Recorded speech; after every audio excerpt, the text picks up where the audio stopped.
Hai Sobat Pensiunan, apa kabar? Semoga kalian baik semua ya. Kali ini saya Mbak Google menggantikan pensiunan untuk membawakan artikel proses injection molding. Kualitas produk injection molding ditentukan oleh 80% kualitas mold dan 20% kualitas setting proses. Walaupun hanya 20%, tetap saja kualitas produk sangat dipengaruhi oleh kemampuan teknisi dalam melakukan prosesnya. Dengan kata yang lebih jelas, bahwa meskipun kita punya mold canggih dan mahal, dengan kemampuan yang belum mumpuni, maka hasilnya akan tidak maksimal. Diagram pengaruh pressure vs temperatur. Semisal terlihat sesuai grafik di atas, bahwa apabila Anda menurunkan temperatur, maka Anda harus menaikkan pressure untuk memastikan plastik masuk ke dalam cavity. Jika temperatur terlalu tinggi akan berisiko material degradasi, terutama pada material dengan master batch yang sensitif seperti warna pearl. Jika injection pressure disetting terlalu rendah, akan menyebabkan produk tidak penuh atau short, atau sebaliknya apabila terlalu tinggi akan mendapatkan hasil produk yang flash. Sebelum melakukan setting proses, pastikan mesin dan mold dalam keadaan baik serta mold sudah sesuai dengan mesinnya. Silahkan ikuti langkah-langkah berikut untuk mengontrol settingan pada mesin. Perhatikan langkah demi langkah supaya Anda mendapatkan hasil proses molding yang maksimal. Tabel melt temperature of thermoplastic dan mold temperatur. Langkah pertama adalah melt temperatur. Salah satu yang terpenting dalam setting proses pada saat run-in adalah melt temperatur. Seorang teknisi proses harus mempunyai informasi yang jelas berapa range melt temperatur material plastik yang akan diprosesnya. Di samping terlampir tabel melt temperatur sebagai bahan acuan pada saat setting proses heater band pada barel untuk menjaga temperatur material plastik pada temperatur yang seharusnya. Pada umumnya ada 5 heater yang terpasang pada barel mulai dari bawah hopper sampai nozzle dengan setting bertambah dari belakang ke depan dengan temperatur terakhir 40 derajat Celcius lebih rendah dari melt temperatur untuk menjamin material plastik mengalir dengan sempurna. Misalnya bila kita menggunakan material PS, polistiren, maka setting temperaturnya mulai dari bawah hopper sampai ke nozzle adalah 180 derajat Celcius, 195 derajat Celcius, 210 derajat Celcius, 235 derajat Celcius, dan 235 derajat Celcius. Anda harus melakukan cek dengan termometer untuk mendapatkan temperatur aktual material plastik. Umumnya material plastik mempunyai temperatur aktual lebih tinggi dari settingan heater band controller. Hal ini disebabkan penambahan panas akibat back pressure dan putaran skru. Diagram mold temperatur. Langkah 2 adalah mold temperatur. Setiap material plastik mempunyai informasi mold temperatur sesuai rekomendasi dari supplier. Temperatur mold bisa dicek dengan termometer. Di samping ada grafik temperatur vs waktu dengan beberapa bentuk kurva. Sesuai kurva pada grafik tersebut, di mana A adalah temperatur pada permukaan cavity, B adalah temperatur pada dinding saluran cooling, C adalah temperatur pada cooling outlet, dan D adalah temperatur pada cooling inlet.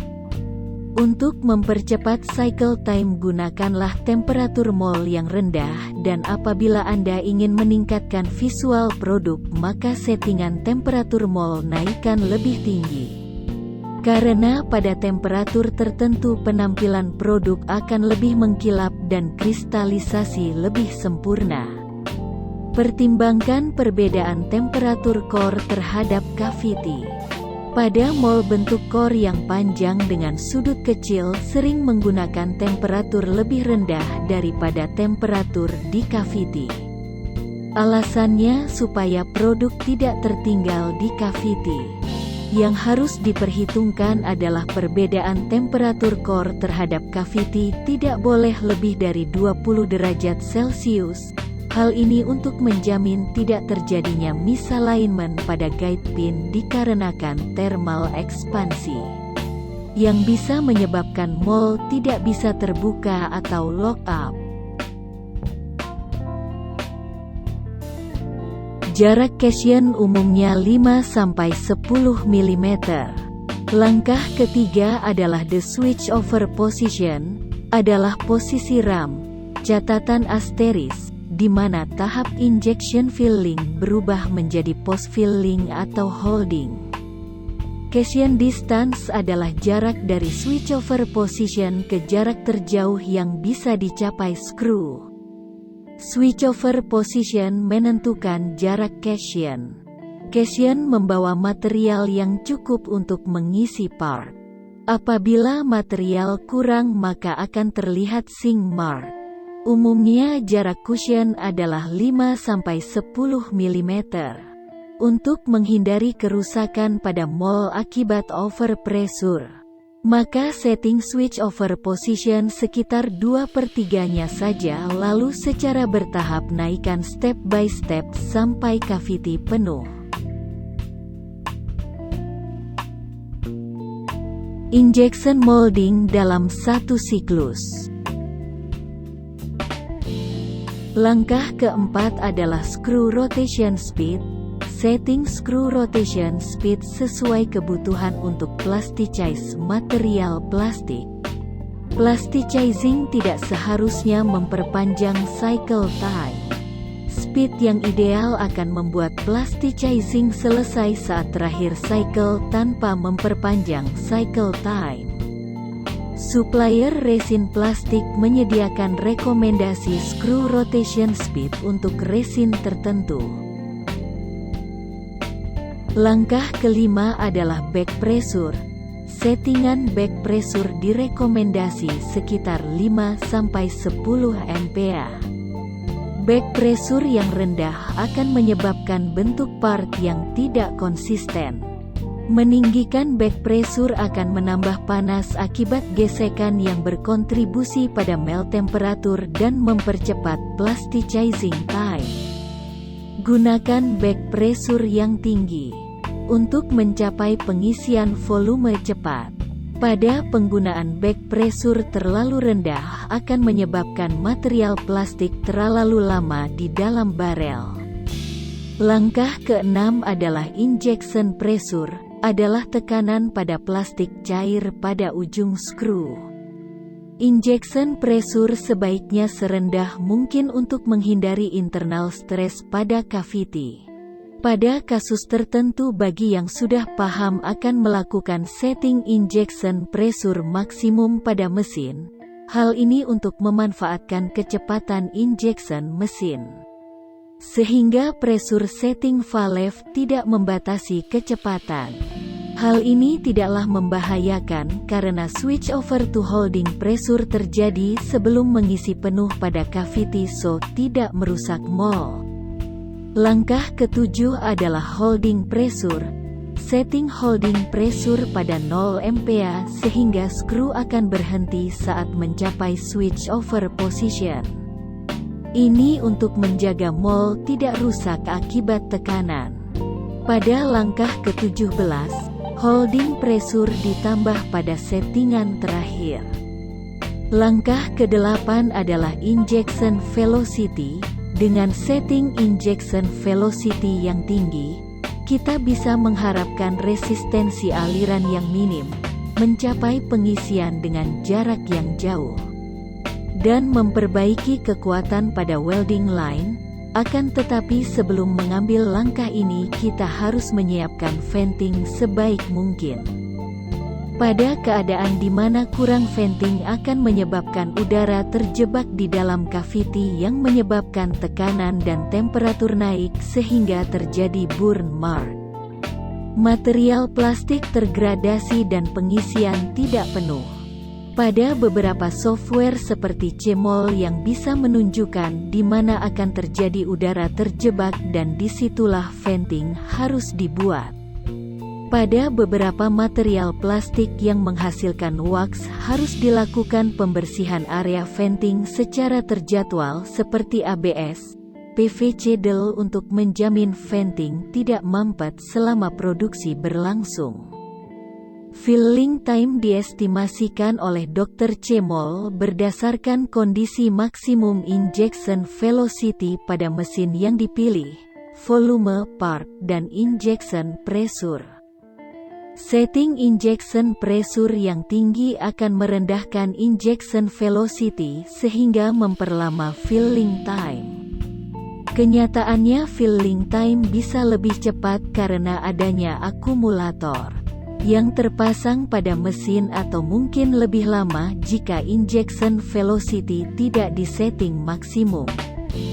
Yang perlu diperhatikan para teknisi di lapangan seringnya beranggapan bahwa filling time mencakup waktu saat skru berputar yang mana termasuk filling time dan holding time, tetapi kenyataannya filling time seharusnya berhenti saat the switch over position. Langkah ke-9 adalah holding time. Idealnya settingan holding time adalah gate freezing time atau part freezing time, yang mana yang lebih dulu. Gate freezing time dan part freezing time bisa dikalkulasikan atau diestimasikan. Pada Anda yang sedang trial pertama, Anda dapat mengestimasikan bahwa holding time harus 10 kali filling time by CMOL. Gunakan ini sebagai settingan pertama sebelum fine tuning pada langkah 18.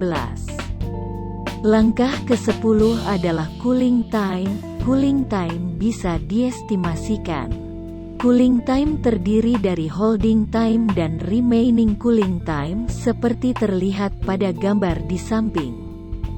Pertama, Anda bisa estimasikan untuk cooling time adalah 10 kali filling time. Sebagai contoh, bila diprediksikan filling time adalah 0.85 detik, sebagai settingan awal holding time 8.5 detik, dan remaining cooling time adalah 8.5 detik. Ini memastikan bahwa produk dan runner cukup solid untuk diejek. Lihat diagram di samping. Dr. CMOL mengestimasikan cooling time pada cavity. Pada prakteknya, produk harus menunggu sampai runner cukup solid sebelum diejek. Sebagai awal, gunakan estimasi cooling time dari Dr. CMOL lalu tambahkan cooling time seperlunya. Langkah ke-11 adalah mole open time, biasanya di set 2-5 detik. Ini termasuk mole opening, ejection dan mole closing seperti terlihat pada diagram di atas. Cycle time merupakan pertambahan filling time, cooling time dan mole open time. Langkah ke-12 adalah mole assault shot by increasing injection volume. CMOL memberikan informasi berat produk dan berat sprue, runner, gate. Dari informasi ini, bersama dengan screw diameter atau barrel inner diameter, total injection volume dan feeding position, lihat screw position pada berbagai tahap, dapat diestimasikan pada setiap shotnya. Sekarang, isi hanya 2/3 cavity mole. Holding pressure diset pada 0 MPa, maka filling stop ketika skru mencapai switch over position sehingga mole terlindungi dari tekanan. Selanjutnya, tambah volume dalam increment dari 5-10% sampai 95% dari mole filling. dengan maksud menghindari material plastik keluar dari nozzle yang terbuka atau drooling. Bebaskan back pressure yang tercipta selama plasticizing dengan menarik skru beberapa milimeter segera setelah putaran berhenti. Langkah ke-13 adalah mengoperasikan secara otomatis, dengan maksud untuk melihat kestabilan proses. Langkah ke-14 adalah Mole Opening Stroke. Mole Opening Stroke memperhitungkan tinggi core, tinggi produk dan luasannya seperti terlihat pada gambar di atas. Anda harus setting seminimal mungkin, pelan pada awalnya lalu dipercepat dan pelan lagi saat terakhir. Sekuen kecepatan mole closing hampir sama dengan kecepatan saat opening, pelan cepat lalu pelan lagi. Langkah ke-15 adalah ejector stroke, start position dan velocity. Pertama, bebaskan semua slider. Stroke ejector harus maksimal setinggi core. Jika mesin dilengkapi ejector hidrolik, set start position pada titik di mana semua part sudah terbebaskan dari kemungkinan tabrakan.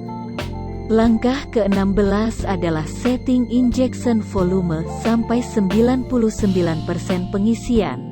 Ketika proses sudah stabil di mana produk sudah keluar dalam setiap cycle, adjust switch over position ke 99% filling. Ini akan memanfaatkan kecepatan injection pada produk besar dengan pengisian secepat mungkin. Hydraulic pressure ratio untuk skru 30 mm. Langkah ke-17 increasing the holding pressure in step.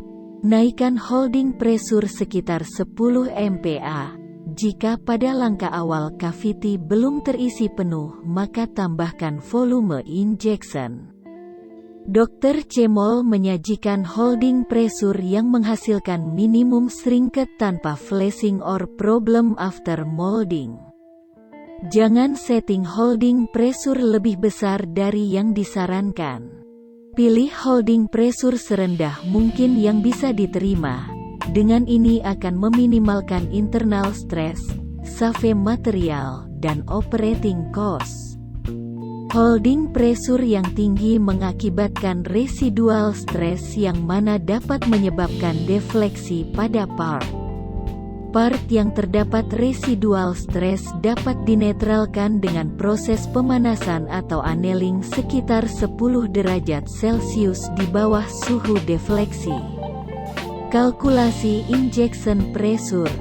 Tekanan hidrolik pada injection cylinder dapat terbaca pada manometer mesin, yang mana injection pressure pada ujung skru adalah yang terpenting. Kalkulasi injection pressure adalah dengan mengalihkan hydraulic pressure dengan hydraulic ratio. Lihat faktor yang mempengaruhi injection pressure. Rasio bisa ditemui pada mesin molding dekat injection unit atau di manual book. Umumnya rasionya dalam rank 7-15 seperti terlihat dari grafik di samping.